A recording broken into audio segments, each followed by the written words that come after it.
Hello everyone, പുതിയൊരു വീഡിയോയിലേക്ക് എല്ലാവർക്കും സ്വാഗതം.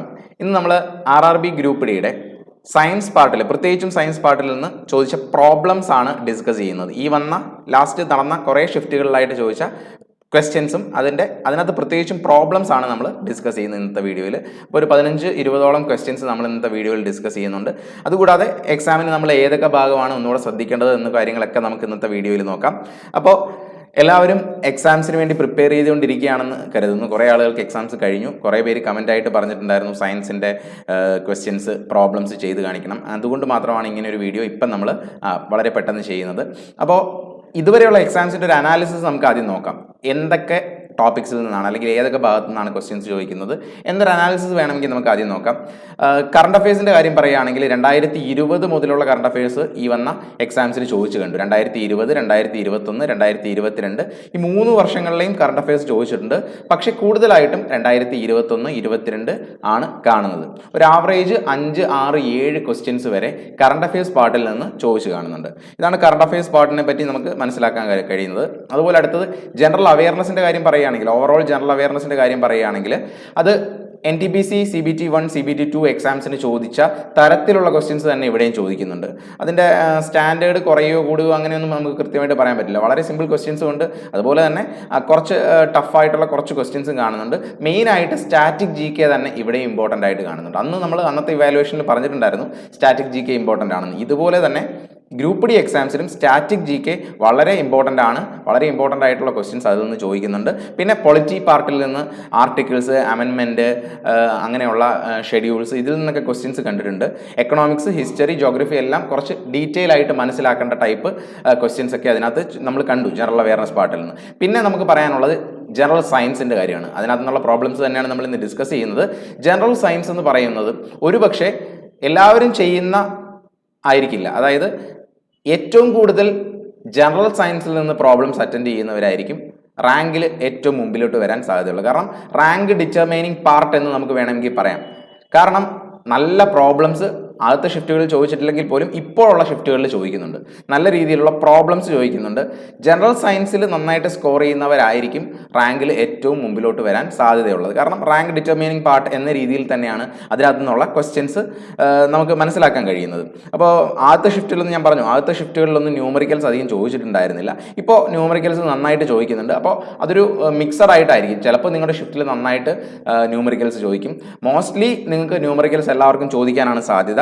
പ്രത്യേകിച്ചും ഫിസിക്സിന്റെ ലൈറ്റ്, ഇലക്ട്രിസിറ്റി, ഈ രണ്ട് ഭാഗത്ത് നിന്ന്, ലൈറ്റ് എന്ന് പറയുമ്പോൾ അതിനകത്ത് തന്നെ ലെൻസസ്, മിറേഴ്സ് ഇതിനെ ബേസ് ചെയ്തതും അതുപോലെ ഇലക്ട്രിസിറ്റിയെ ബേസ് ചെയ്തതുമായിട്ടുള്ള പ്രോബ്ലംസ് കുറേ അധികം ചോദിച്ച് കാണുന്നുണ്ട്. നന്നായിട്ട് ക്വസ്റ്റ്യൻസ് വരുന്നുണ്ട്. ഇത് തന്നെയാണ് കൂടുതലും ക്വസ്റ്റ്യൻസ് കണ്ടത്. നമ്മൾ ഇന്നത്തെ ക്വസ്റ്റ്യൻസിൽ സെഷനിൽ ഈ ക്വസ്റ്റ്യൻസ് ഒക്കെ ഡിസ്കസ് ചെയ്യുന്നുണ്ട്. പിന്നെ പറയാനുള്ളത് ഫിസിക്സിനെ സംബന്ധിച്ച് ഡയറക്റ്റ് ആയിട്ടുള്ള ഇക്വേഷൻ സബ്സ്റ്റിറ്റ്യൂട്ട് ചെയ്യുന്ന പ്രോബ്ലംസ് തന്നെയാണ് ചോദിച്ചിരിക്കുന്നത്. ഞാൻ പറഞ്ഞായിരുന്നു ലാസ്റ്റ് ഡേയിൽ റിവിഷനകത്ത് പറഞ്ഞായിരുന്നു ഡയറക്റ്റ് ഇക്വേഷൻ സബ്സ്റ്റിറ്റ്യൂഷൻ ആയിട്ടുള്ള ക്വസ്റ്റ്യൻസ് തന്നെ ചോദിക്കുമെന്ന് പറഞ്ഞു. അത് തന്നെയാണ് ഇപ്പോഴും ചോദിച്ചു കാണുന്നത്. ന്യൂമറിക്കൽസ് ഈസിയാണ്, ഒരുവിധം കൺസെപ്റ്റ് അറിയുന്നവർക്ക് ഈസിയാണ്. ഇതുപോലെ കെമിസ്ട്രിയിൽ നിന്ന് ക്വസ്റ്റ്യൻസ് ന്യൂമറിക്കൽസ് പോലെയുള്ളത് ചോദിക്കുന്നുണ്ട്. ബോണ്ടിങ്ങിനെ ബേസ് ചെയ്ത് അല്ലെങ്കിൽ ഒരുപക്ഷെ ഇക്വേഷൻ ബാലൻസ് ചെയ്യാൻ, ഇങ്ങനെയുള്ള കാര്യങ്ങളെല്ലാം കെമിസ്ട്രിയിൽ നിന്ന് ചോദിക്കുന്നുണ്ട്. നമ്മൾ കാണുമ്പോൾ വളരെ ടഫാണെന്ന് തോന്നും, പക്ഷേ വളരെ സിമ്പിളാണ്. ബേസിക്സ് അറിയാമെങ്കിൽ വളരെ സിമ്പിളായിട്ട് മാർക്ക് സ്കോർ ചെയ്യാൻ പറ്റുന്നതാണ്. ഇതാണ് ഫിസിക്സ്, കെമിസ്ട്രിയിൽ നിന്ന് പ്രോബ്ലംസ് വന്നത്. അതുപോലെ ബയോളജി വളരെ ഡീറ്റെയിൽ ആയിട്ട് പഠിക്കാൻ പറ്റുമെങ്കിൽ നന്നായിട്ട് മാർക്ക് സ്കോർ ചെയ്യാൻ പറ്റും. ഓക്കെ, അതുപോലെ സ്റ്റേറ്റ്മെന്റ് ബേസ്ഡ് ആയിട്ടുള്ള, സ്റ്റേറ്റ്മെന്റ് ബേസ്ഡ് എന്ന് വെച്ചാൽ വലിയ സ്റ്റേറ്റ്മെന്റുകളല്ല, 1-2 സ്റ്റേറ്റ്മെന്റ്സ് ഒക്കെ ചേർത്തിട്ടുള്ള ക്വസ്റ്റ്യൻസ് ചോദിച്ചിട്ടുണ്ട്. പിക്ചർ ബേസ്ഡ് ആയിട്ടുള്ള പ്രോബ്ലംസ് ചോദിച്ചിട്ടുണ്ട്. ഇതെല്ലാം ഈ ക്വസ്റ്റ്യൻസിൽ നമുക്ക് ഡെപ്ത് നോളജ് ഉള്ളവർക്ക് സ്കോർ ചെയ്യാൻ പറ്റുന്ന ഒരു ഏരിയയാണ്. നന്നായിട്ട് ഡെപ്തിൽ നോളജ് ഉണ്ടെങ്കിൽ നിങ്ങൾക്ക് നന്നായിട്ട് മാർക്ക് സ്കോർ ചെയ്യാൻ പറ്റും. ഇനി മാത്സിൻ്റെയും റീസണിങ്ങിൻ്റെയും കൂടെ കാര്യം നമുക്ക് ജസ്റ്റ് ഒന്ന് പറയാം. ഈ മാക്സും റീസണിങ്ങും ഒരു പക്ഷേ എല്ലാവർക്കും നല്ല രീതിയിൽ മാർക്ക് സ്കോർ ചെയ്യാൻ പറ്റുന്നതാണ്. ഒരുവിധം പ്രാക്ടീസ് ഉള്ളവർക്ക് ഫുൾ മാർക്സും അറ്റൈൻ ചെയ്യാൻ പറ്റുന്ന രീതിയിലുള്ള ക്വസ്റ്റ്യൻസ് ആണ്. കുറച്ച് ക്വസ്റ്റ്യൻസ് മാത്രം ചില ഷിഫ്റ്റിൽ 1-2 ക്വസ്റ്റ്യൻസ് മാത്രമാണ് കുറച്ച് ടൈം കൺസ്യൂമിംഗ് ആയിട്ട് വരുന്നത്. ബാക്കിയെല്ലാം വളരെ സിമ്പിളാണ്. ഒരുവിധം ആവറേജ് എല്ലാവരും തന്നെ ഒരു മാത്സിലെ ഒരു 90% മാർക്കും സ്കോർ ചെയ്യാൻ സാധ്യതയുണ്ട്. ഇനിയും റീസണിങ്ങിനകത്ത് പസിൽസ് കുറച്ച് പസിൽസ് ചോദിക്കുന്നുണ്ട്. അതൊരു 6-7 പസിൽസ് ഒക്കെ ചോദിച്ച് കാണുന്നുണ്ട് ഓരോ ഷിഫ്റ്റുകളിലും. മാക്സിമം പസിൽസ് പ്രാക്ടീസ് ചെയ്യാൻ പറ്റുവാണെങ്കിൽ നല്ലതായിരിക്കും. നിങ്ങളുടെ ടൈം അത് മാനേജ് ചെയ്യാൻ പറ്റും. ഇതാണ് നമുക്ക് എക്സാമിനെ പറ്റി ഓവറോൾ മനസ്സിലാക്കാനുള്ള ഐഡിയ. ഈ ഒരു ഐഡിയ വെച്ച് ഇനി വരുന്ന എക്സാമിന് നിങ്ങൾ കൃത്യമായിട്ടൊന്ന് പ്രിപ്പയർ ചെയ്യാൻ ശ്രമിക്കുക. നമുക്ക് ഇന്നത്തെ ക്ലാസ്സിലെ സയൻസ് എന്ന് പറയുന്ന സബ്ജക്റ്റിൻ്റെ ചോദിച്ചിരിക്കുന്ന പ്രീവിയസ് ക്വസ്റ്റ്യൻസ് നമുക്ക് ഇന്നത്തെ സെഷനിൽ ഡിസ്കസ് ചെയ്യാം. അപ്പോൾ നമുക്ക് ക്വസ്റ്റ്യനിലേക്ക് കിടക്കാം. നമ്മളൊരു 15ഓളം ക്വസ്റ്റ്യൻസ് ഇന്നത്തേക്ക് വേണ്ടി അറേഞ്ച് ചെയ്തിട്ടുണ്ട്. എല്ലാവരും ശ്രദ്ധിച്ചോളുക. നമുക്ക് ഒന്നാമത്തെ ക്വസ്റ്റ്യനിലേക്ക് വരാം. Question 1. A ray of light is incident through center of curvature in a concave mirror. The angle between incident ray and reflected ray is. നല്ലൊരു ക്വസ്റ്റ്യൻ ആണ് ഇത്. ലെൻസസ് ആൻഡ് മിറേഴ്സ് എന്ന് പറയുന്ന പാർട്ടിൽ അങ്ങനെ ഒരു വീഡിയോ വളരെ നേരത്തെ ചെയ്തിട്ടുണ്ടെന്നാണ് എൻ്റെ ഓർമ്മ. ആ ഒരു വീഡിയോയിൽ ഈ കാര്യങ്ങളൊക്കെ പറയുന്നുണ്ട്. ബേസിക് ആയിട്ടുള്ള കാര്യമാണ്. ഒരു റേ ഓഫ് ലൈറ്റ് ഒരു മിററിൽ അല്ലെങ്കിൽ ഒരു ലെൻസിൽ എത്തിയാൽ അതെങ്ങനെ റിഫ്ലക്റ്റ് ചെയ്യുമെന്നുള്ള ബേസിക് ഐഡിയ ഉള്ളവർക്ക് ഇതിൻ്റെ ഉത്തരം കണ്ടുപിടിക്കാൻ പറ്റുന്നതാണ്. ഞാനൊന്ന് വരച്ചു തരാം. ഇതൊരു കോൺകേവ് മിറർ അല്ലേ? കോൺകേവ് മിറർ അല്ലേ ചോദിച്ചിരിക്കുന്നത്? കോൺകേവ് മിറർ എന്ന് പറഞ്ഞാൽ എങ്ങനെയാണെന്ന് എല്ലാവർക്കും അറിയാം. കോൺകേവ് മിററിന്റെ പ്രിൻസിപ്പൽ ആക്സിസ് ആണിത്. ഇത് ഫോക്കസ് ആണ്. ഇനിയും എന്താണ് പറഞ്ഞിരിക്കുന്നത്? ഇതിന്റെ സെന്റർ ഓഫ് കർവേച്ചർ, ഇതിന്റെ എഫിന്റെ അതേ ഡിസ്റ്റൻസിൽ തന്നെ സെന്റർ ഓഫ് കർവേച്ചർ വരും. ക്വസ്റ്റ്യൻ ചോദിച്ചിരിക്കുന്നത് സെന്റർ ഓഫ് കർവേച്ചറിലൂടെ കടന്നു പോകുന്ന ഒരു റേ ഓഫ് ലൈറ്റ് അത് തിരിച്ച് പോകുമ്പോൾ അവിടെ ഉണ്ടാക്കുന്ന angle between incident ray and reflected ray. ഇപ്പൊ ഞാൻ വരച്ചതാണ് ഇൻസിഡന്റ് റേ അല്ലേ? സെന്റർ ഓഫ് കർവേച്ചറിലൂടെ കടന്നു പോകുന്ന റേ ഓഫ് ലൈറ്റ് ആണ്. ഇതാണ് ഇൻസിഡന്റ് റേ. ഇത് റിഫ്ലക്ട് ചെയ്ത് എങ്ങനെയായിരിക്കും പോകുന്നത്? ഇങ്ങോട്ടാണോ ഏത് ആംഗിളിലാണ് പോകുന്നത് എന്നാണ് ചോദ്യം. നമ്മൾ ആ ഒരു ക്ലാസ് നിങ്ങൾ കണ്ടിട്ടുണ്ടെങ്കിൽ, വളരെ നേരത്തെ ചെയ്തൊരു ക്ലാസ് ആണ്. ആ ക്ലാസ്സൊക്കെ നിങ്ങൾ കണ്ടിട്ടുണ്ടെങ്കിൽ അതിനകത്ത് പറയുന്നുണ്ട് തിരിച്ച് ഇതേ ലൈനിലൂടെ തന്നെ റിഫ്ലക്ട് ചെയ്ത് പോകുമെന്നാണ് നമ്മൾ പഠിക്കുന്നത്. അതായത് സെന്റർ ഓഫ് കർവേച്ചറിലൂടെ കടന്നു പോകുന്ന ഒരു റേ ഓഫ് ലൈറ്റ് തിരിച്ച് അതേ ലൈനിലൂടെ തന്നെ കടന്ന് പോകും എന്നാണ് പഠിക്കുന്നത്. സോ ഇവിടെ ആംഗിൾ ഓഫ് ഇതിന്റെ ഇടയിലുള്ള ആംഗിൾ അപ്പോൾ എത്ര ആയിരിക്കും? 0 ഡിഗ്രി. 0 ഡിഗ്രിയാണ് ശരി ഉത്തരം. മനസ്സിലായല്ലോ? ഇത് കൂടാതെ വേറെ 1-2 പോയിന്റ് കൂടെ നമ്മൾ പഠിച്ചിട്ടുണ്ടായിരുന്നു. പ്രിൻസിപ്പൽ ആക്സിസിന് പാരലൽ ആയിട്ട് വരുന്ന റേ ഓഫ് ലൈറ്റ് ആണെങ്കിൽ, പ്രിൻസിപ്പൽ ആക്സിസിന് പാരലൽ ആയിട്ട് വരുന്ന റേ ഓഫ് ലൈറ്റ് ആണെങ്കിൽ അത് റിഫ്ലക്ഷന് ശേഷം ഫോക്കസിലൂടെ കടന്നു പോകുമെന്നാണ് നമ്മൾ പഠിച്ചിട്ടുള്ളത്. മനസ്സിലായല്ലോ? ഈ 2 പോയിന്റുകൾ നമ്മൾ പഠിച്ചിട്ടുണ്ടായിരുന്നു. പ്രിൻസിപ്പൽ ആക്സിസിന് പാരലൽ ആയിട്ട് വരുന്ന റേ ഓഫ് ലൈറ്റ് ആണെങ്കിൽ അത് റിഫ്ലക്ഷന് ശേഷം ഫോക്കസിലൂടെ കടന്നു പോകും. ഇനി ഒരു പക്ഷേ ഫോക്കസിലൂടെ കടന്നു വരുന്ന റേ ഓഫ് ലൈറ്റ് ആയിരുന്നെങ്കിൽ അത് റിഫ്ലക്ഷന് ശേഷം പ്രിൻസിപ്പൽ ആക്സിസിന് പാരലൽ ആയിട്ടും കടന്നു പോയേനെ. ഈ 3 റൂൾസും നമ്മൾ പഠിച്ചിട്ടുണ്ടായിരുന്നു. അപ്പോൾ അതിനെ ബേസ് ചെയ്ത് സിമ്പിൾ ആയിട്ടുള്ള പ്രോബ്ലം ആണ്. ഇവിടുത്തെ ഉത്തരം 0 ഡിഗ്രി. നിങ്ങൾക്ക് എല്ലാവർക്കും മനസ്സിലായെന്ന് കരുതുന്നു. അപ്പോൾ ലെൻസസ് ആൻഡ് മിറേഴ്സ് വളരെ ഇമ്പോർട്ടൻ്റ് ആണ്. ഒരുപാട് ക്വസ്റ്റ്യൻസ് കാണുന്നുണ്ട്. ഇനിയും ക്വസ്റ്റ്യൻസ് നമ്മൾ ഡിസ്കസ് ചെയ്യുന്നുണ്ട്. അപ്പോൾ ഒന്ന് മനസ്സിലാക്കാൻ ശ്രമിക്കുക. അടുത്ത ക്വസ്റ്റ്യൻ നോക്കാം. 2 lenses of power -4 diopter and +8 diopter are combined together. The focal length of the combination is -4 diopter. Power ലെൻസിന്റെ പവറിന്റെ യൂണിറ്റ് എന്താണെന്ന് ചോദിച്ചാൽ നമുക്കറിയാം ഡയോപ്റ്റർ ആണ് അല്ലെ? ഡയോപ്റ്റർ ആണ്. അപ്പോൾ 2 ലെൻസുകൾ കമ്പൈൻ ചെയ്തു. ആ കമ്പൈൻ ചെയ്ത ലെൻസിന്റെ പവർ എന്താണെന്നല്ല ചോദിച്ചിരിക്കുന്നത്, ഫോക്കൽ ലെങ്ത് എന്താണെന്നാണ് ചോദിച്ചിരിക്കുന്നത്. അപ്പോൾ ലെൻസ് കമ്പൈൻ ചെയ്യുമ്പം 2 ലെൻസുകൾ -4 ഡയോപ്റ്ററും +8 ഡയോപ്റ്ററുമായിട്ടുള്ള 2 ലെൻസുകൾ കമ്പൈൻ ചെയ്യുമ്പോൾ നമുക്ക് ജസ്റ്റ് ആഡ് ചെയ്തത് -4 +8 അല്ലേ? അപ്പോൾ എത്ര വരും? +4 തന്നെ വരും അല്ലേ? +4 ഡയോപ്റ്റർ ആണ് ഇതിന്റെ കമ്പൈൻഡ് പവർ എന്ന് പറയുന്നത്. ഈ 2 ലെൻസിന്റെയും കൂടെ കമ്പൈൻഡ് പവർ എന്ന് പറയുന്നത് +4 ഡയോപ്റ്റർ ആണ്. ഇനി ഇതിന്റെ ഫോക്കൽ ലെങ്ത് എന്താണെന്നാണ് ചോദിച്ചിരിക്കുന്നത്. ഫോക്കൽ ലെങ്ത് എന്ന് വെച്ച് കഴിഞ്ഞാൽ power = 1 focal length. Power = 1 focal length. നമ്മൾ ഇക്വേഷൻ പഠിച്ചിട്ടുണ്ട്. നമ്മൾ ലാസ്റ്റ് റിവിഷൻ ക്ലാസ്സിലൊക്കെ ഇത് ഡിസ്കസ് ചെയ്തതാണ്.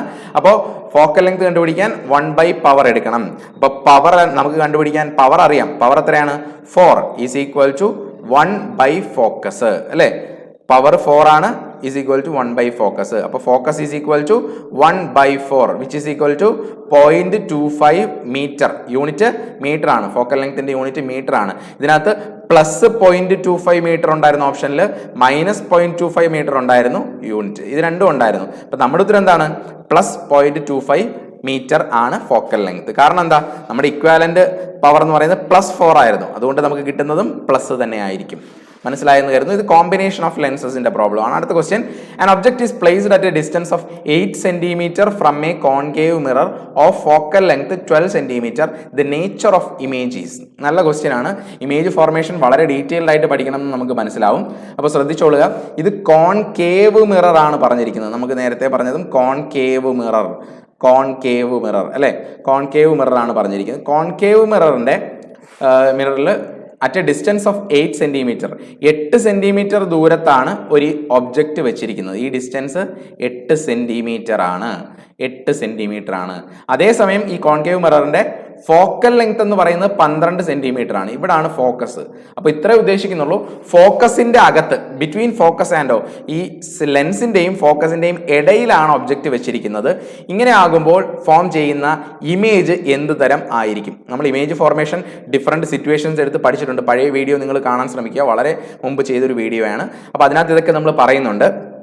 അപ്പോൾ ഒരു ഒബ്ജക്റ്റ് ഫോക്കസിനും സെന്റർ ഓഫ് ലെൻസിനും ഇടയിൽ വെച്ചിട്ടുണ്ടെങ്കിൽ ഫോം ചെയ്യുന്ന ഇമേജിന്റെ നേച്ചർ നമുക്കറിയാം. വെർച്വൽ ഇമേജ് ആയിരിക്കും, ഇറക്റ്റ് ഇമേജ് ആയിരിക്കും, എൻലാർജ്ഡ് ഇമേജ് ആയിരിക്കും. ഈ 3 കാര്യങ്ങൾ നമുക്ക് പഠിക്കാം. ഇത് കംപ്ലീറ്റ്ലി ഒരു മിററിൽ ഇമേജ് ഫോർമേഷൻ ഡീറ്റെയിൽ ആയിട്ട് പഠിച്ചാലേ ഇത് നമുക്ക് മൊത്തത്തിൽ മനസ്സിലാക്കാൻ പറ്റൂ. അപ്പോൾ എല്ലാ കണ്ടീഷൻസിലും ഉള്ള ഇമേജ് ഫോർമേഷൻ പഠിക്കണം. അപ്പോൾ ഫോക്കസിനും സെന്ററിനും ഇടയിലാണ് വെക്കുന്നതെങ്കിൽ ഇമേജ് ഫോർമേഷൻ എങ്ങനെ ആയിരിക്കും? വിർച്വൽ ആയിരിക്കും, ഇറക്റ്റ് ആയിരിക്കും, എൻലാർജ്ഡ് ആയിരിക്കും. ഓക്കെ, അടുത്ത question. Refractive index of turpentine oil is 1.47. Turpentine ഓയിലിന്റെ റിഫ്രാക്റ്റീവ് ഇൻഡെക്സ് എന്ന് പറയുന്നത് 1.47 ആണ്. ഗ്ലാസിൻ്റെത് 1.5 ആണ്. Light enters from glass to turpentine oil. അപ്പം 2 മീഡിയംസ് ആണ്. ഞാനത് വരയ്ക്കാം. ഇത് ഒന്നാമത്തെ മീഡിയം, ഇത് രണ്ടാമത്തെ മീഡിയം. ഓക്കെ, 2 മീഡിയംസ് ആണ്, അതായത് ടർപ്പൻറ്റൈൻ ഓയിലും ഗ്ലാസും. അപ്പം light enters from glass to turpentine oil എന്ന് പറയുന്നത്. അപ്പം ഈ ഒന്നാമത്തെ മീഡിയം ഗ്ലാസും രണ്ടാമത്തത് ടർപെൻഡൈൻ ഓയിലുമാണ്. ഈ 2 മീഡിയംസിലോട്ടാണ് ട്രാവൽ ചെയ്യുന്നത്. അപ്പം find the refractive index of the turpentine oil with respect to glass. അതായത് റിഫ്രാക്റ്റീവ് ഇൻഡെക്സിനെ നമ്മൾ എൻ എന്ന് പറയുന്ന ലെറ്റർ വെച്ചിട്ടാണ് ഡിനോട്ട് ചെയ്യുന്നത്. Refractive index N of second medium ആണ് turpentine with respect to first medium. Refractive index of second medium turpentine oil with respect to glass അല്ലേ. അപ്പൊ N21 എന്ന് പറയാം. അതായത് second medium with respect to first medium. അങ്ങനെ ആവുമ്പോൾ അതെങ്ങനെ വരും? Refractive index of second medium by first medium. ഇതാണ് നമുക്ക് അറിയേണ്ടത്.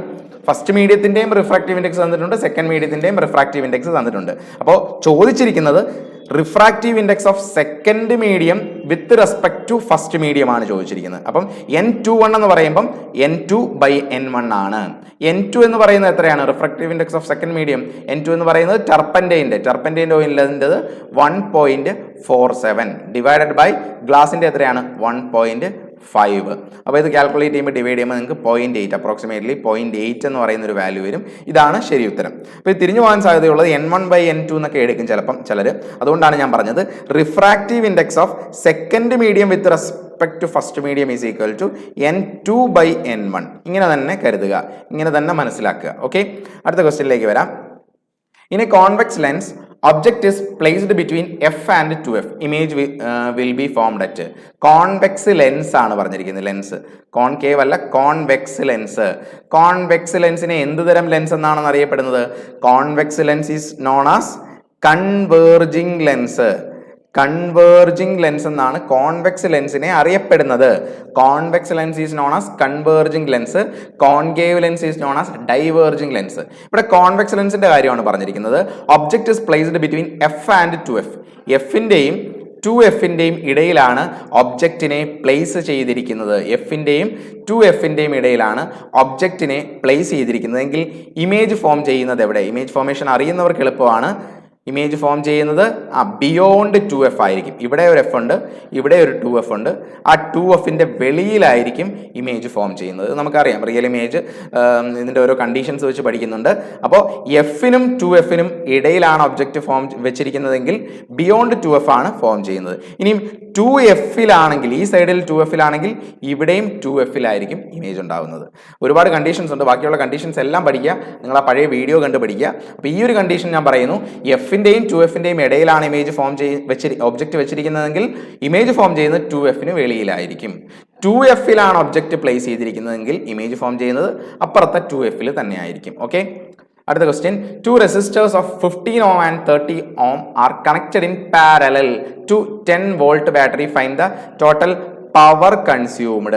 പവർ കൺസ്യൂംഡിന്റെ ഇക്വേഷൻ നമ്മൾ പഠിച്ചിട്ടുണ്ട്. Power is equal to V into I, അല്ലെങ്കിൽ നമ്മളിതിന് വേറെ ഇക്വേഷൻസ് ഒക്കെ പഠിച്ചിട്ടുണ്ട്. V into I, ഇതാണ് പവറിന്റെ ഇക്വേഷൻ വരുന്നത് അല്ലെ. 2-3 ഇക്വേഷൻസ് നമ്മൾ അന്ന് പഠിച്ചിട്ടുണ്ടായിരുന്നു. നമുക്ക് നോക്കാം എങ്ങനെയാണ് കണ്ടുപിടിക്കുന്നതെന്ന്. 2 resistors 15 ഓമും 30 ഓമും, അതായത് റെസിസ്റ്റൻസ് തന്നിട്ടുണ്ട് അല്ലെ. ഈ 15 ഓമിന്റെയും 30 ഓമിന്റെയും ഇക്വാലന്റ് റെസിസ്റ്റൻസ് എന്താണെന്ന് ആദ്യം കണ്ടുപിടിക്കണം. ഇത് പാരലൽ കണക്ഷൻ ആയതുകൊണ്ട് ഇക്വാലന്റ് കണ്ടുപിടിക്കുന്നത് 1/15 പ്ലസ് 1/30 ഈസ് ഈക്വൽ ടു എത്ര വരും? 30 വരും. ഇവിടെ 2 പ്ലസ് 1 ഈസ് ഈക്വൽ ടു 3/30, 1/30 വരും. റിവേഴ്സ് എടുക്കുമ്പോൾ 30 ഓം, 30 അല്ല 10 ഓം, 10 ഓം അല്ലെ, 3 × 13 കട്ട് ചെയ്യുമ്പോൾ 10 ഓം. 10 ഓം ആണ് നമ്മുടെ റെസിസ്റ്റൻസ്. ഇക്വാലന്റ് റെസിസ്റ്റൻസ് 10 ഓം ആണ്. ഇത് ഇക്വാലന്റ് റെസിസ്റ്റൻസിന്റെ ഇക്വേഷൻ വെച്ചിട്ടാണ്. പാരലൽ ആകുമ്പോൾ 1/R പ്ലസ് 1/R2 ആണ് ഇക്വേഷൻ. അതുകൊണ്ടാണ് ഞാൻ വളരെ പെട്ടെന്ന് ഇങ്ങനെ ചെയ്തതാണ്. അപ്പോൾ റെസിസ്റ്റൻസ് 10 ഓം എന്ന് കണ്ടുപിടിച്ചു. Voltage V is equal to എന്താണെന്ന് അറിയാം, 10 വോൾട്ട് എന്ന് നമുക്കറിയാം. ഇനി പവറിന്റെ വേറെ ഇക്വേഷൻസ് പഠിച്ചിട്ടുണ്ടായിരുന്നു. എന്താണ്? V²/R. ഇതും പവറിന്റെ ഒരു ഇക്വേഷൻ ആണ്. നമ്മൾ അന്നത്തെ ക്ലാസ്സിൽ ഇതൊക്കെ ഡിസ്കസ് ചെയ്തിട്ടുണ്ടായിരുന്നു. ഇത് വെച്ചിട്ട് നമുക്ക് ഡയറക്റ്റ് ആയിട്ട് ചെയ്യാം. V² എന്ന് വെച്ചാൽ എത്ര ആയിരിക്കും? V എന്ന് വെച്ചാൽ 10 ആണ്. 10² ഡിവൈഡഡ് ബൈ 10. അപ്പോൾ എത്ര വരും? 100/10. Power is equal to 10 watt. Simple ആയിട്ട് ഡയറക്റ്റ് ആയിട്ട് ഇക്വേഷൻ സബ്സ്റ്റിറ്റ്യൂട്ട് ചെയ്ത് കിട്ടിയല്ലേ? അപ്പോൾ ഇങ്ങനെ വളരെ എളുപ്പത്തിൽ ചെയ്യാൻ പറ്റും. ഇക്വാലന്റ് റെസിസ്റ്റൻസ് കണ്ടുപിടിക്കാൻ പറ്റണം, അതുപോലെ പവറിന്റെ ഇക്വേഷൻ അറിയണം. ഇത് രണ്ടും വളരെ ഇമ്പോർട്ടൻ്റ് ആണ്. ഇതിനെ ബേസ് ചെയ്ത് തന്നെയാണ് ക്വസ്റ്റ്യൻസ് വളരെ ഒരുപാട് വട്ടം ചോദിച്ചു കണ്ടത്. അതുകൊണ്ട് ഇത് ചെയ്യാൻ മനസ്സിലാക്കുക. അടുത്ത question, 6 bulb each of resistance 1 ohm are connected in series. 1 ohm resistance ഉള്ള 6 ബൾബുകൾ സീരീസ് കണക്ഷൻ ആകുമ്പോൾ എന്ത് ചെയ്യാൻ പറ്റും നമുക്ക്? R1 plus R2 plus R3 plus R6, 6 ബൾബുകളല്ലേ, ഓരോന്നും ഓരോ ഓമാണ്. അപ്പോൾ 1 പ്ലസ് 1 പ്ലസ് 1 പ്ലസ് ആഡ് ചെയ്യുമ്പോൾ നമുക്ക് എത്ര കിട്ടും? 6 ഓം. ഇതാണ് ഇക്വാലന്റ് റെസിസ്റ്റൻസ്. ഇക്വാലന്റ് റെസിസ്റ്റൻസ് 6 ഓം ആണെന്ന് മനസ്സിലായി. Carrying A current of 0.6 ampere. 0.6 ampere ആണ് current. I is equal to 0.6 ampere. What is the total heat produced in 1 second? Heat produced in the equation നമുക്കറിയാം, I²RT. Heat produced is equal to I²RT. I എന്താണെന്ന് അറിയാം, current. R എന്താണ്? Resistance. T എന്താണ്? Time. Time ഇവിടെ 1 second ആണെന്ന് പറഞ്ഞതുകൊണ്ട് നമുക്ക് ഇവിടുന്ന് I²R × 1 എന്ന് എഴുതാം. അപ്പോൾ I²R തന്നെ വരുമല്ലോ. അപ്പോൾ I²R എത്ര വരും? 0.6 × സ്ക്വയർ അല്ലേ? I² × R എന്ന് പറയുമ്പോൾ എത്ര വരും? ഇങ്ങനെ വരും. അപ്പം നമുക്ക് ഉത്തരം എത്ര കിട്ടും? 6ന്റെ സ്ക്വയർ 0.36 × 6. ഇതാണ് നമ്മുടെ വാല്യൂ വരുന്നത് അല്ലേ? 36 × 6 മൾട്ടിപ്ലൈ ചെയ്യുന്നു. 36 × 6 36, 3, 18, 21, 216. അപ്പോൾ എത്ര വരും? 0.36 × 6 ചെയ്യുമ്പോൾ 2.16 എന്ന് വരും. Total heat produced is equal to 2.16 joules. ഹീറ്റിന്റെ യൂണിറ്റ് ജൂൾ ആണ്. ഓക്കെ, അടുത്ത ക്വസ്റ്റ്യനിലേക്ക് വരാം. Which colour bends the least in dispersion in a prism? നമ്മൾ റെയിൻബോയുടെ പാർട്ടുമായിട്ടൊക്കെ ബന്ധപ്പെട്ട് വിബ്ജിയോർ പഠിച്ചിട്ടുണ്ട് അല്ലേ? ഇതിൽ ഏത് കളറാണ് ലീസ്റ്റ് ബെൻഡ് ചെയ്യുന്നതെന്ന് ചോദിച്ചാൽ റെഡ് ആണ് least bending. Red, least bending റെഡും മോസ്റ്റ് ബെൻഡിങ് വയലറ്റും ആണ്. ഓർക്കുക, ലീസ്റ്റ് ബെൻഡിങ് റെഡും മോസ്റ്റ് ബെൻഡിങ് വയലറ്റും ആണ്. അടുത്ത question, what is the total number of electron pairs that takes place in forming covalent bond in N2 molecules? ഇത് നല്ലൊരു ക്വസ്റ്റ്യൻ ആണ്. നൈട്രജന്റെ അറ്റോമിക് നമ്പർ ഒക്കെ നമ്മൾ ഒരു വീഡിയോയിൽ പഠിച്ചിട്ടുണ്ടായിരുന്നു, ജനറൽ സയൻസ് സീരീസിനകത്ത് പഠിച്ചിട്ടുണ്ടായിരുന്നു. അപ്പോൾ അതറിയാമെങ്കിൽ ഇത് എളുപ്പമാണ്. നൈട്രജന്റെ അറ്റോമിക് നമ്പർ എന്ന് പറയുന്നത് 7 ആണ് അല്ലേ? 7 ആണ്. അപ്പോൾ നൈട്രജനകത്ത് ഒന്നാമത്തെ ഷെല്ലിൽ 2 ഇലക്ട്രോണും അടുത്ത ഷെല്ലിൽ 5 ഇലക്ട്രോണുമാണുള്ളത് ഒരു നൈട്രജൻ എടുക്കുമ്പോൾ. മനസ്സിലായല്ലോ? ഒരു നൈട്രജൻ, ഇത് ഒരു നൈട്രജന്റെ ന്യൂക്ലിയസ് ആണെന്ന് കരുതുക. ആദ്യത്തെ ഷെല്ലിൽ 2 ഇലക്ട്രോൺ ഉണ്ട്. അടുത്ത ഷെല്ല് വരുമ്പോൾ ഇതിനകത്തേക്ക് 5 ഇലക്ട്രോൺ ആണല്ലോ. 1, 2, 3, 4, 5. ഇതിന്റെ ഒരു ഒക്ടറ്റ് ഫില്ല് ചെയ്യണമെങ്കിൽ, ഈ ഒരു ഷെല്ല് ഫില്ല് ആവണമെങ്കിൽ എത്ര ഇലക്ട്രോണിന്റെ കുറവുണ്ട്? 3 ഇലക്ട്രോണിന്റെ കുറവുണ്ട് അല്ലേ? 3 ഇലക്ട്രോണിന്റെ കുറവുണ്ട്.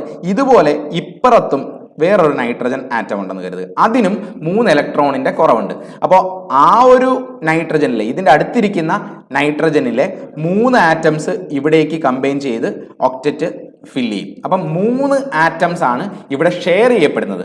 ഇതിന്റെ 3 ആറ്റംസ് ഈ ഒരു ആറ്റത്തിന്റെ, ആദ്യം കണ്ട ആറ്റത്തിന്റെ 3 ആറ്റംസ് അടുത്ത ഒരു ആറ്റവുമായിട്ട് ഷെയർ ചെയ്യുന്നു. ആ ആറ്റത്തിന്റെ 3 ആറ്റംസ് ഇവിടെയും ഷെയർ ചെയ്യുന്നു. ഇങ്ങനെയാണ് കോവാലന്റ് ബോണ്ടിങ് ഫോം ചെയ്യുന്നത്. അപ്പം 3 ആറ്റംസ് ആണ് ഷെയർ ചെയ്യപ്പെടുന്നത്. മനസ്സിലായെന്ന് കരുതുന്നു. ഇത് ചെറിയൊരു കൺസെപ്റ്റ് ആണ്. ഈ ഒരു കൺസെപ്റ്റ് അറിയുന്നവർക്ക് പെട്ടെന്ന് ഉത്തരം കണ്ടുപിടിക്കും. അപ്പം 3 ആണ് ശരി ഉത്തരം. Number of electron pairs 3 pair. ഇവിടുത്തെ 3ഉം അവിടുത്തെ 3, അങ്ങനെ 3 പെയർ ആണ് ടേക്ക് ചെയ്യുന്നത്. അടുത്ത question, a wire of 100 ohm is rested to form a circle find the equivalent resistance. ഇത് സിമ്പിൾ ആയിട്ടൊരു കൺസെപ്റ്റ് ആണ് ചോദിച്ചത്. ഇതാ ഒരു വയർ 100 ഓം ഉള്ള ഒരു വയർ, അത് കറക്കി ഒരു സർക്കിളാക്കി, ഇങ്ങനെ ഒരു സർക്കുലാർ ഫോമിലാക്കി, സർക്കുലാർ ഫോമിൽ ഇങ്ങനെ ഒരു വയർ ആയിരുന്നു. ഇനിയും find the equivalent resistance between ends of the diameter, ഡയമീറ്ററിന്റെ എൻഡിന്റെ ഇടയിലുള്ള ഇക്വാലന്റ് റെസിസ്റ്റൻസ്. ഇങ്ങനെ ഒരു വയർ ബെൻഡ് ചെയ്ത് റൗണ്ട് ആക്കുമ്പോൾ ഉള്ള പ്രത്യേകത എന്ന് വെച്ച് കഴിഞ്ഞാൽ പാരലായിട്ട് 2 റെസിസ്റ്റൻസ് ആയിട്ട് ആക്ട് ചെയ്യും. ഇത് 50 ഓം ഉള്ള താഴത്തെ ഒരു പാർട്ടും ഇത് 50 ഓം ഉള്ള മുകളിലത്തെ ഒരു പാർട്ടും ഇങ്ങനെ ആക്ട് ചെയ്യാൻ പറ്റും ഈ ഒരു വയറിന്. അപ്പോൾ 2 പാരലൽ കണക്ഷൻ ആയതുകൊണ്ട് 1/50 പ്ലസ് 1/50 ഇക്വാലന്റ് റെസിസ്റ്റൻസ് ഇങ്ങനെയാണ് കണ്ടുപിടിക്കുന്നത്. പാരലൽ കണക്ഷൻ ആയതുകൊണ്ട് ഈസ് ഈക്വൽ ടു അടിയിൽ 50 വരും, മുകളിൽ 2 വരും. 50/2 25, 1/25. അതുകൊണ്ട് 25 ഓം ആണ് ഫൈനൽ നമ്മുടെ ഉത്തരം. ഈ കൺസെപ്റ്റ് മനസ്സിലായെന്ന് കരുതുന്നു. ഇത് ഇക്വാലന്റ് റെസിസ്റ്റൻസ് കണ്ടുപിടിക്കാൻ വേണ്ടിയാണ്. ഒരു വയർ റൊട്ടേറ്റ് ചെയ്ത് അല്ലെങ്കിൽ സർക്കുലർ ഫോമിലോട്ട് മാറ്റുമ്പോഴത്തേന് അത് 2 പാരലൽ റെസിസ്റ്റേഴ്സ് ആയിട്ട് ആക്ട് ചെയ്യും എന്നുള്ളതാണ് ഇതിനകത്തെ കൺസെപ്റ്റ്. ഉത്തരം 25 ഓം. അടുത്ത question, A convex lens has a power of 5D and concave lens has a power of -3D. Find the length of focal length of the combination of lens. Focal length കണ്ടുപിടിക്കാനാണ് ചോദിച്ചത്. അപ്പോൾ combination power എന്ന് വെച്ചാൽ എത്ര ആയിരിക്കും? 5 - 3D എത്ര വരും? 5 - 3, 2 dioptre ആണ് ഫൈനൽ പവർ, കോമ്പിനേഷൻ പവർ. ഇനി ഇതിന്റെ ഫോക്കൽ ലെങ്ത് കണ്ടുപിടിക്കാൻ ചോദിച്ചാൽ 1/2 ചെയ്താൽ മതി. എത്ര വരും? 0.5 മീറ്റർ. 0.5 മീറ്റർ ആണ് ശരി ഉത്തരം. ഓക്കെ, അതായത് ഞാൻ വളരെ പെട്ടെന്ന് പറഞ്ഞു പോയതാണ്. ആദ്യം ഈ 2 പവറും കൂടെ ആഡ് ചെയ്യുന്നു. 5 - 3D അപ്പൊ എത്ര കിട്ടി? 2D, 2D എന്നുള്ളതാണ് പവർ. ഓക്കെ, ഇനി പവർ ഈസ് ഈക്വൽ ടു 1/ഫോക്കസ് എന്ന ഇക്വേഷൻ നമ്മൾ നേരത്തെ പഠിച്ചിട്ടുണ്ട്. 1/ഫോക്കസ് അല്ലേ? ഇനി പവർ 2 ആണെന്ന് അറിയാം. അപ്പം 2 ഈസ് ഈക്വൽ ടു 1/ഫോക്കസ് എന്ന് എഴുതി. ഫോക്കസിനെ അപ്പർ സൈഡിൽ കൊണ്ടുവന്നു. Is equal to 1/2 is equal to 0.5. ഞാൻ ഒറ്റ സ്റ്റെപ്പിൽ പറഞ്ഞേ ഉള്ളൂ. ഞാനിങ്ങനെ പറയാൻ കാരണം നമ്മൾ നേരത്തെ ഡിസ്കസ് ചെയ്തിട്ടുള്ളതാണ്, അതുകൊണ്ടാണ് വളരെ പെട്ടെന്ന് പറഞ്ഞു പോകുന്നത്. അടുത്ത question, A 6 volt battery is connected across A resistance R. 6 volt ഉള്ള ഒരു ബാറ്ററി റെസിസ്റ്റൻസ് R റെസിസ്റ്റൻസിൽ കണക്ട് ചെയ്തു. Current through it is 0.4 MA. What is the value of R എന്നാണ് ചോദിച്ചത്. അപ്പം നമുക്ക് കിട്ടിയിരിക്കുന്ന കാര്യങ്ങൾ എഴുതാം. വോൾട്ടേജ് 6 വോൾട്ട് ആണെന്ന് നമുക്ക് മനസ്സിലായി. പൊട്ടൻഷ്യൽ ഡിഫറൻസ്, റെസിസ്റ്റൻസ് എത്രയോ ഉണ്ട് തന്നിട്ടില്ല, അറിയത്തില്ല. Current through them is I is equal to 0.4 milli ampere ആണ്. മില്ലി എന്ന് വെച്ചാൽ 10⁻³ ആംബിയർ ആണ്. What will be the value of R? ഈ 3 കാര്യങ്ങളെയും കണക്ട് ചെയ്യുന്ന ഇക്വേഷൻ വല്ലതും ഉണ്ടോ? ഓംസ് ലോ നമുക്കറിയാം അല്ലേ? V is equal to IR. Direct ആയിട്ട് സബ്സ്റ്റിറ്റ്യൂട്ട് ചെയ്താൽ മതി. നമുക്ക് V ഉണ്ട്, I ഉണ്ട്, R കണ്ടുപിടിക്കാൻ പറ്റുമല്ലോ. അപ്പോൾ V എത്രയാണ്? 6 ഈസ് ഈക്വൽ ടു I എത്രയാണ്? 0.4 ഇൻറ്റു 10⁻³ ഇൻറ്റു R അല്ലേ? അപ്പോൾ R കണ്ടുപിടിക്കാമല്ലോ ഈ ഇക്വേഷനിൽ നിന്ന്. R is equal to 6/0.4 into 10⁻³ എന്ന് വരും. അപ്പോൾ 6 ഡിവൈഡഡ് ബൈ 0.4 ഇൻറ്റു 10⁻³ ഇതാണ് നമ്മുടെ ഉത്തരം, റെസിസ്റ്റൻസിന്റെ ഉത്തരം. അപ്പോൾ എത്ര വരും? അപ്പോൾ 6000 ഡിവൈഡഡ് ബൈ 4 എന്ന് വരും അല്ലെ? 0.4 എന്ന് വരും. 6000 ഡിവൈഡഡ് ബൈ 0.4 എന്ന് വരും. അപ്പോൾ 60,000 ഡിവൈഡഡ് ബൈ 4 എന്ന് എഴുതാം. 60,000 ഡിവൈഡഡ് ബൈ 4 എത്ര വരും? 15,000. 15,000 എന്താണ് റെസിസ്റ്റൻസ്? 15,000 ഓം ആണ് നമ്മുടെ ശരി ഉത്തരം. ഓക്കെ, മനസ്സിലായെന്ന് കരുതുന്നു. അടുത്ത ക്വസ്റ്റ്യനിലേക്ക് വരാം. ഇനി convex lens when object is placed at infinity position of the images. ഇൻഫിനിറ്റിയിൽ ഒബ്ജക്റ്റിനെ പ്ലേസ് ചെയ്യുമ്പം എവിടെയായിരിക്കും ഇമേജ് എന്നാണ് ചോദിക്കുന്നത്. കോൺവെക്സ് ലെൻസ് ആണ് അല്ലെ? കോൺവെക്സ് ലെൻസിൽ ഒബ്ജക്റ്റ് ഇൻഫിനിറ്റി ആണ്, നമ്മൾ പഠിച്ചിട്ടുള്ളതാണ്. ഇൻഫിനിറ്റിയിൽ നിന്ന് വരുന്ന റേ ഓഫ് ലൈറ്റ് റിഫ്രാക്ഷൻ കഴിഞ്ഞിട്ട് ഫോക്കസിലൂടെ കടന്നു പോകും. അപ്പം എവിടെയാണ് ഇമേജിന്റെ പൊസിഷൻ? At focus. കാണാതെ പഠിച്ചോളുക. കോൺവെക്സ് ലെൻസിന്റെ കേസിൽ ഇൻഫിനിറ്റിയിൽ ഒബ്ജക്റ്റ് ഇരിക്കുമ്പോൾ ഇമേജ് ഫോം ചെയ്യുന്നത് ഫോക്കസിലായിരിക്കും. ഫോക്കസ്, ഉത്തരം ഫോക്കസ് ആണ്. പൊസിഷൻ ഓഫ് ദ ഇമേജ് ഫോക്കസിലായിരിക്കും. പോയിന്റ് സൈസ്ഡ് ഇമേജ് ആയിരിക്കും. പോയിന്റ് സൈസ്ഡ് ഡിമിനിഷ്ഡ് ഇമേജ് ആയിരിക്കും. അത്രയും കൂടെ ഓർത്തോളുക. ഇങ്ങനെയുള്ളത് കൊണ്ടാണ് കോൺവെക്സ് ലെൻസിനെ എന്ത് വിളിക്കുന്നത്? കൺവേർജിങ് ലെൻസ് എന്ന് വിളിക്കുന്നത്. ഒക്കെ നമ്മൾ പഠിച്ചിട്ടുണ്ട്. അടുത്ത question, which of the following is the balanced chemical equation എന്ന് ക്വസ്റ്റ്യൻ ചോദിച്ചിട്ടുണ്ട്. ബാലൻസ് ചെയ്യാൻ, ഒരു കെമിക്കൽ ഇക്വേഷനെ ബാലൻസ് ചെയ്യാൻ ഒന്നുമില്ല, വളരെ എളുപ്പമാണ്. ഒരു ഇക്വേഷൻ നമുക്ക് തന്നിരിക്കുന്ന ഓപ്ഷൻസ് ഉണ്ടായിരുന്നു, ഓപ്ഷൻസ് എല്ലാം കാണിക്കാൻ ഉള്ള ബുദ്ധിമുട്ടുകൊണ്ടാണ് ഞാനിപ്പം ഈ ക്വസ്റ്റ്യൻ മാത്രം ഞാൻ പറഞ്ഞ് ഡിസ്കസ് ചെയ്യുന്നത്. എന്താണ്, എങ്ങനെയാ ഒരു ഒബ്ജക്റ്റ് ഒരു കെമിക്കൽ ഇക്വേഷൻ ബാലൻസ് ചെയ്യുന്നത്. എക്സാമ്പിൾ പറയാം. H2 plus O2 gives H2 plus O2 gives H2O. ഇതൊരു ബാലൻസ്ഡ് ഇക്വേഷൻ ആണോ എന്ന് ചോദിച്ചാൽ എങ്ങനെയാണ് അല്ല അല്ലെങ്കിൽ ആണ് എന്ന് കണ്ടുപിടിക്കുന്നത്? നമ്മൾ രണ്ട് സൈഡ്, ലെഫ്റ്റ് സൈഡും റൈറ്റ് സൈഡും ബാലൻസ്ഡ് ആണോ എന്ന് നോക്കണം. അതായത് ഈ ലെഫ്റ്റ് സൈഡിലുള്ള ഹൈഡ്രജന്റെ എണ്ണം എത്രയാണ്? 2 എണ്ണം അല്ലേ? റൈറ്റ് സൈഡിൽ നോക്കുക, അവിടെയും 2 എണ്ണം. ശരിയാണ്. ലെഫ്റ്റ് സൈഡിലുള്ള ഓക്സിജന്റെ എണ്ണം എത്രയാണ്? 2 എണ്ണം അല്ലെ? O2 ആണ് 2 എണ്ണം. റൈറ്റ് സൈഡിൽ വരുമ്പം ഒരെണ്ണം മാത്രമേ ഉള്ളൂ. So this equation is not balanced അല്ല. ലെഫ്റ്റ് സൈഡിലുള്ള ആറ്റംസിന്റെ എണ്ണവും റൈറ്റ് സൈഡിലുള്ള ആറ്റംസിന്റെ എണ്ണവും ബാലൻസ്ഡ് ആകുമ്പോൾ മാത്രമാണ് എന്ത് പറയാൻ പറ്റുന്നത്? ഇക്വേഷൻ ബാലൻസ്ഡ് ആണെന്ന് പറയാൻ പറ്റുന്നത്. നമുക്കിത് ബാലൻസ്ഡ് ആക്കാൻ വല്ല വഴിയുണ്ടോ? നമുക്കിവിടെ 2 എന്നിടാം. അപ്പൊ എത്ര ആവും? 4 ഹൈഡ്രജൻ ഉണ്ട്, 2 ഓക്സിജനും ഉണ്ട്. ക്ലിയർ ആണല്ലോ? ഇവിടെ 2 ഇട്ടു, 2. അപ്പം ടോട്ടൽ ഹൈഡ്രജന്റെ എണ്ണം 2 അല്ല, പകരം 4 എണ്ണം ഉണ്ട്. 2 എണ്ണം ഉള്ള 2 എണ്ണം ഉണ്ട്. അപ്പം 2 × 2 4 എണ്ണം ഉണ്ട്. ഓക്സിജന്റെ എണ്ണവും 2 എണ്ണം ഉണ്ട്. ഈ ഇക്വേഷൻ നോക്കിയേ, ഇവിടെ ഓക്സിജൻ എത്ര എണ്ണം ഉണ്ട്? 2 ഓക്സിജൻ. അത് ബാലൻസ്ഡ് ആയി. ഹൈഡ്രജൻ ഇവിടെ 2 എണ്ണം ഉള്ളു, അതിന് ഇവിടെ ഒരു 2 ഇട്ട് കൊടുക്കും. അപ്പോൾ 4 ഹൈഡ്രജനും ഇവിടെ എത്രയാണ്? 2 ഓക്സിജനും ഉണ്ട്. ഇവിടെ എത്തുമ്പോൾ എത്ര? 2H2 വരുമ്പം ഹൈഡ്രജൻ എത്ര ഉണ്ട്? 4 ഹൈഡ്രജൻ ഉണ്ട്, 2 ഓക്സിജൻ ഉണ്ട്. ഈ രീതിയിലാണ് നിങ്ങൾ ഇക്വേഷൻ ബാലൻസ്ഡ് ആണോ അല്ലയോ എന്ന് നോക്കുന്നത്. ലെഫ്റ്റ് സൈഡിലുള്ള ആറ്റംസിന്റെ എണ്ണവും റൈറ്റ് സൈഡിലുള്ള ആറ്റംസിന്റെ എണ്ണവും സെയിം ആക്കണം. അങ്ങനെയാണ് ബാലൻസ് ചെയ്യുന്നത്. മനസ്സിലായെന്ന് കരുതുന്നു. ഓക്കെ, അപ്പോൾ ഇത്രയും ക്വസ്റ്റ്യൻസ് ആണ് നമ്മൾ ഈ RRB ഗ്രൂപ്പ് ഡിയുടെ ഈ വന്ന ഷിഫ്റ്റുകളിലൊക്കെ ചോദിച്ച ക്വസ്റ്റ്യൻസ്. നിങ്ങൾക്ക് എല്ലാവർക്കും മനസ്സിലായെന്ന് കരുതുന്നു. നിങ്ങൾ മാക്സിമം ക്വസ്റ്റ്യൻസ് ചെയ്യാൻ ശ്രമിക്കുക. ഈ ഒരു പാർട്ടിൽ നിന്നും, ഈ ഒരു ഏരിയയിൽ നിന്ന്, ഇലക്ട്രിസിറ്റി അതുപോലെ ലൈറ്റ്, ലെൻസസ് തുടങ്ങിയ കാര്യത്തിൽ നിന്നൊക്കെ പ്രോബ്ലംസ് മാക്സിമം ചെയ്യാൻ ശ്രമിക്കുക. കുറച്ച് ഡെപ്തിലുള്ള ക്വസ്റ്റ്യൻസ് ഒക്കെ ചോദിച്ച് കാണുന്നുണ്ട്. ഓക്കെ, അപ്പം thank you for watching the video.